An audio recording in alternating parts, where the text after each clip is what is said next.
This is the modelling journey that I've been on for the past 10 years. It documents going from this in the garage with badly laid track, curves that were too tight, and all sorts of problems to something I can now take photos of with real pride, and so far runs problem free. I've gone from relying on resin buildings and already built structures to enhancing laser cut kits, scratch building, and trying to recreate real life scenes rather than just building a model railway from my head. I've got more comfortable detailing and weathering and repairing locos, even though I might have purchased the odd one like this might have been cathedral class from a fellow modeller. Most pleasingly, I've been able to resurrect some old locos that might never have run again and to get them working like this old Lima Prairie, almost the same age as me. Christmas and birthday lists? Well, once again, I now have something to put on them, besides aftershave pants and socks. Here's a present from my brother, the Knight of St Patrick, a newer model full of fantastic detail and sound, with a new rake of Hornby Hawksworth coaches, although one may need a bit of oil with a squeaky wheel.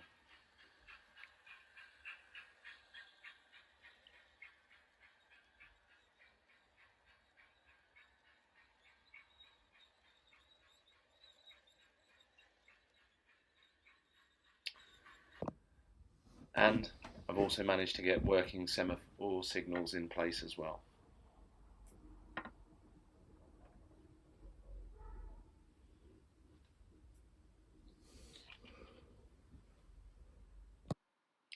So, why the change? Firstly, the old layout had plenty of track, which was code 100. I laid it badly, and with so much track on the board, it needed to look good. Trains didn't run consistently, and whilst in the end I got it to look okay with ballasting and weathering, it didn't look like the real thing. Then Pico announced the Bullhead range in 00, and I thought now is the time. In the meantime, I'd relocated the layout to a purpose-built shed which gave me the opportunity to think about something more permanent with better storage space. These videos hopefully show that some of the scenes and the look that was created between starting the first version of the layout and the current version became a lot better as I went along.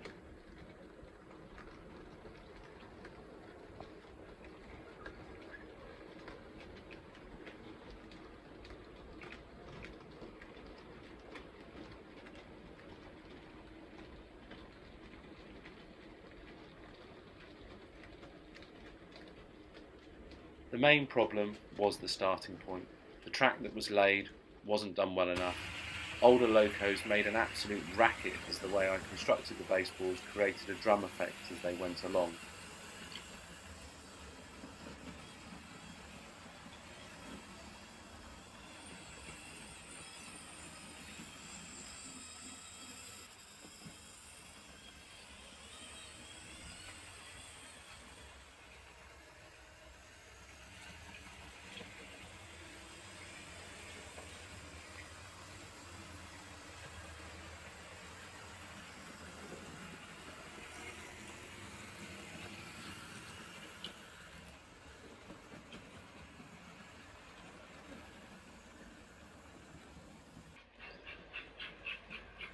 We did have a huge amount of fun running locos again that hadn't seen the light of day in 20 plus years, also running long trains that we had never had the space to run.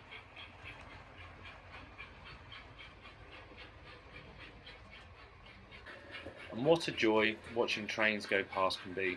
Many an hour was wasted with just a can of beer in the shed, watching trains. I've also read plenty of Railway Modeller and Hornby magazine's editions. Whilst becoming a follower of Charlie Bishop and Chadwick Model Railway, I've picked up so many great tips from Charlie.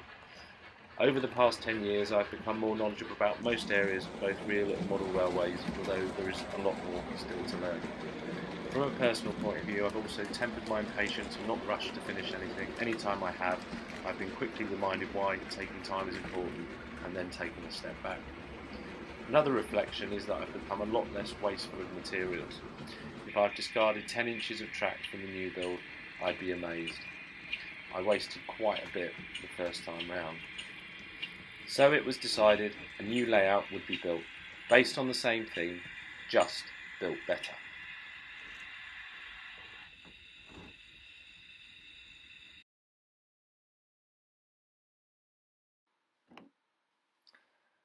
So, some key learning just to capture before we go too much further.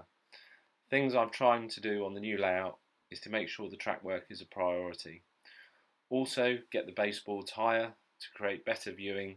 Having them at waist height didn't give me the greatest view, and I spent a lot of time kneeling down. Wiring every piece of track that goes down helps with connectivity. Creating levels of scenery so the track and scenery isn't just all on the flat. Where there are curves, plan them with care, particularly where there are stations or linking in with any point work. Think about the corners, what's in the square baseboards, what goes in the corners to build on the scenery and make best use of space. Also, that when it came to building the layout and planning it out, that I draw it out in 1:1 scale on the baseboards to make sure everything fits perfectly. Also, getting the right tools. Getting the right tools makes the job a lot easier. Research, there's so much available on YouTube and on the internet, and in obviously some great magazines and books. And finally, copying real life photos. If you want to build a real life railway and make it look like the real thing, find some good photos to copy.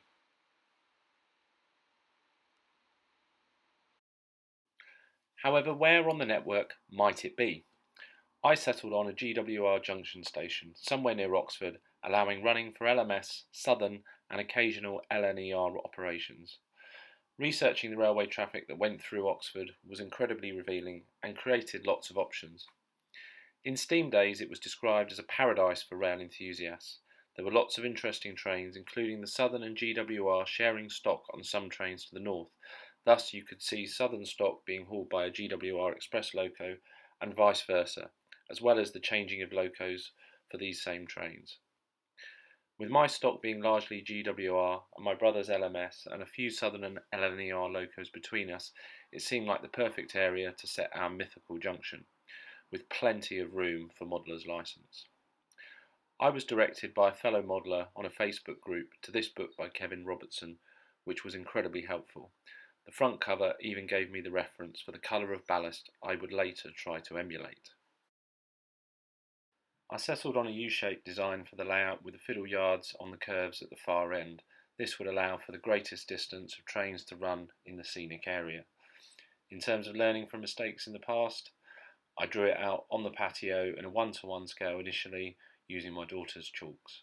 Then constructing the baseboards over the top of that template and making sure again all the time that I could fit in the junctions and track work that I wanted to into the space required. I then drew a plan out using the Pico point templates that were really helpful to again make sure everything could fit. So the plan itself, starting in the top left hand corner with board 1. This needed to be a narrow board, but I thought by raising it up off the flat and including different levels of scenery and raised track, it could still create a nice feature. It would be a double track main line as well as a single line branch line emerging from tunnels and coming together in the approach to the station. There would also be a head shunt with a signal box located in the middle of the board, which would have a real area of focus and draw the eye. Coming into the second board, this would house a turntable and a coaling stage that would be one of the main areas and features at the front of the layout as you entered the shed. The two main lines approach the station as well as the branch line, and the goods loop develops going towards board 3 and the sidings. Where boards 2 and 3 join, there needed to be a junction including a diamond crossing and a double slip. This would allow access to a terminus platform as well as the double track main line through station and a branch line platform on the near side. It would also house the start of the sidings and as well as the goods shed. Again, what I wanted to do was try and create some levels, so the middle of board 2 includes a downward slope in towards the bottom of the embankment on board 1.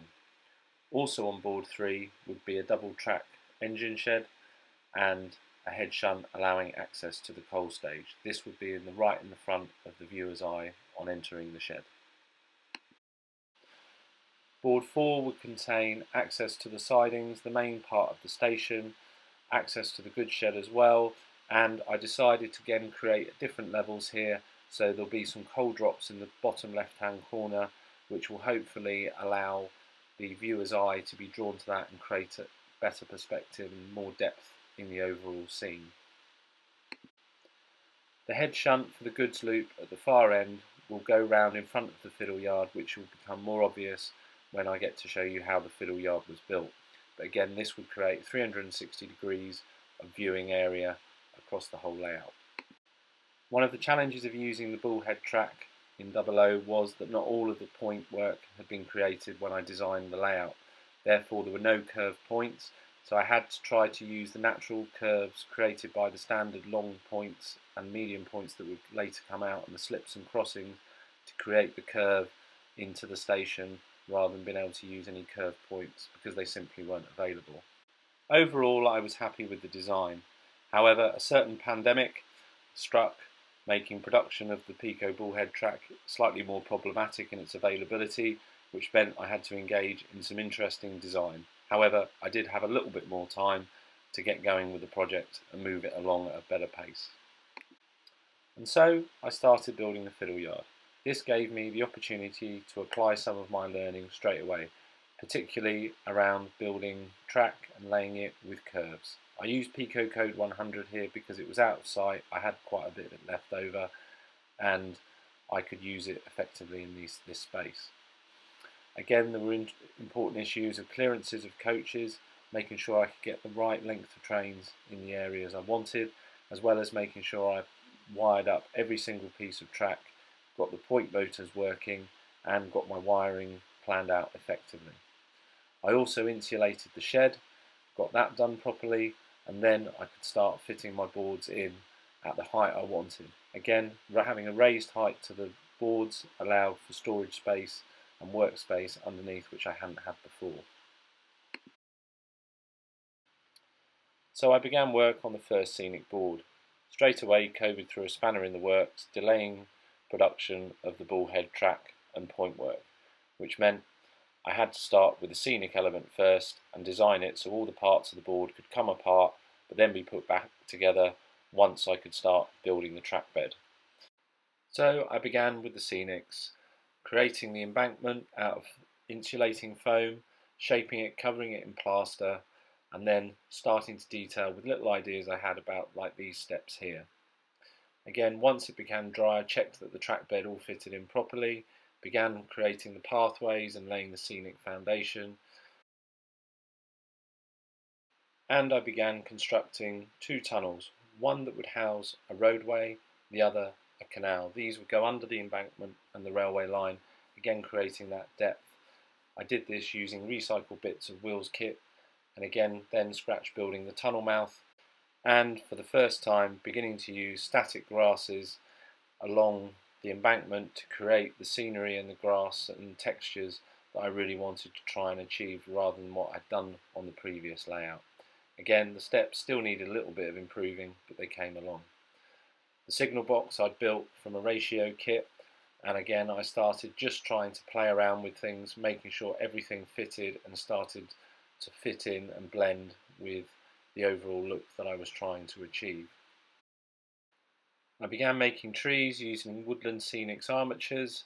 I then used seafoam to build on the branches and then covered them in scatter to create the look that I was trying to achieve across the overall scene. Reflecting on my previous efforts, I was really chuffed with how it was all coming together. And then, Eureka, 21st of February 2021, the Peco bullhead track turned up. This allowed me to really start moving along and getting going with laying the track bed. I was really conscious of trying to get the best possible running I could, so I used a foam track bed this time to try and get the silent running I really wanted. Laying all the track out, checking everything fitted, making sure I had the look and the feel. Again, I really started to get excited when I started to see this look. I began installing the digital IP point motors, and I was really chuffed when I got round to testing them to see how the point blades moved and the points interlocked, which again just built on everything I was trying to create.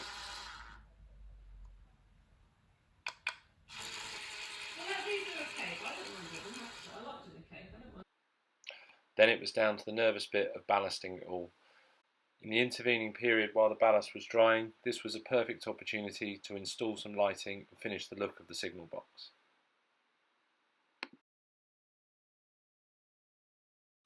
I was happy with how all the ballast had gone down and dried, and then began weathering it, painting the rail sides with a rust colour and then going over with an airbrush, which gave me close to the look I was trying to achieve from the front cover of the book that I showed you earlier.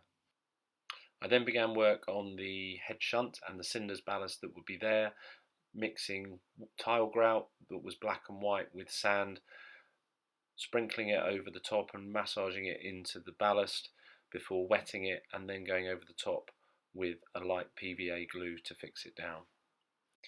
Overall, I was pretty chuffed with the effect, and I'll use it elsewhere on the layout when it comes to the sidings. So I was pretty happy with the overall effect of the first board. I created this mimic panel which I'd later embed switches in to add a manual element to how the points were controlled.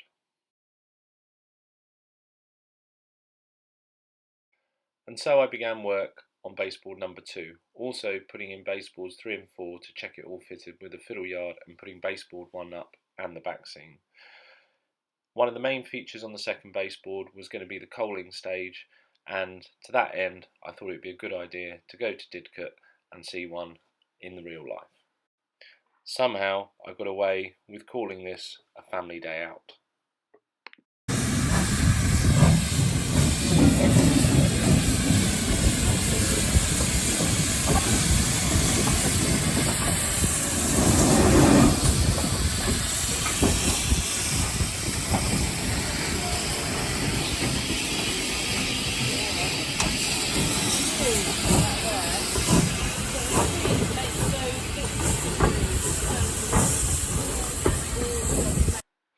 Here's the main coaling stage at Didcot and the approach that I tried to replicate where the wagons were shunted up to the coaling stage.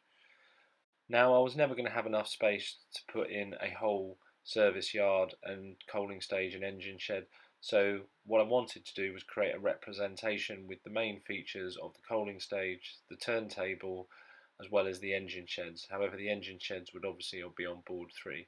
I managed to get a ready-built Pico turntable from eBay, which was nicely put together, and then I began fitting it into the board, again working out how all the track curves would play in around the curvature of the scenery and missed the turntable.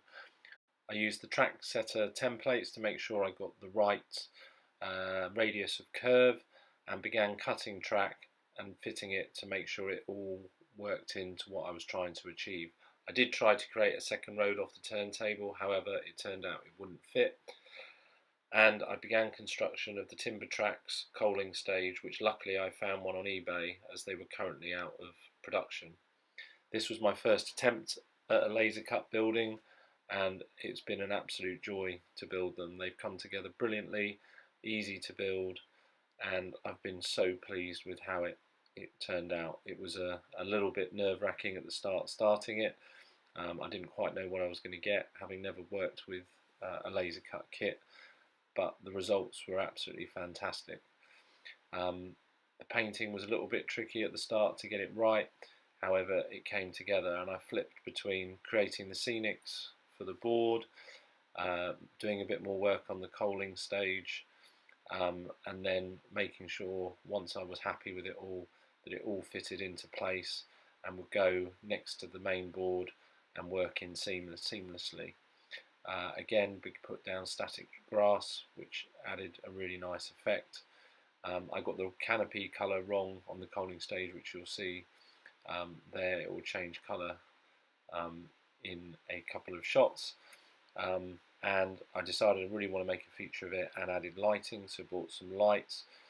I got the track bed weathered where the coal wagons would be pushed through once they've been unloaded.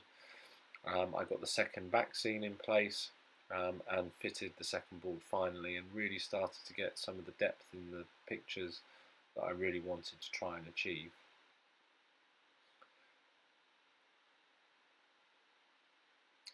I began fitting the track, again thinking curves, checking the clearances, using the track setter templates to make sure I got everything as I wanted. I started to fan them out because, as you can see here, they started to get a little close. I constantly was going back and forward checking that the junction across boards 3 and 4, which created the access to the terminus platform and the through station, was okay. I managed to resurrect some old Code 100 slips and points to act as templates to make sure all this fitted together, which thankfully it did, again checking all of the curves. That then allowed me to get on and fix down the track on board 2 and get it fitted next to board 1 and start to look at how the locomotive shaped up and make sure it all worked. And finally I got to run the first train across the 2 boards and do some proper testing of the track.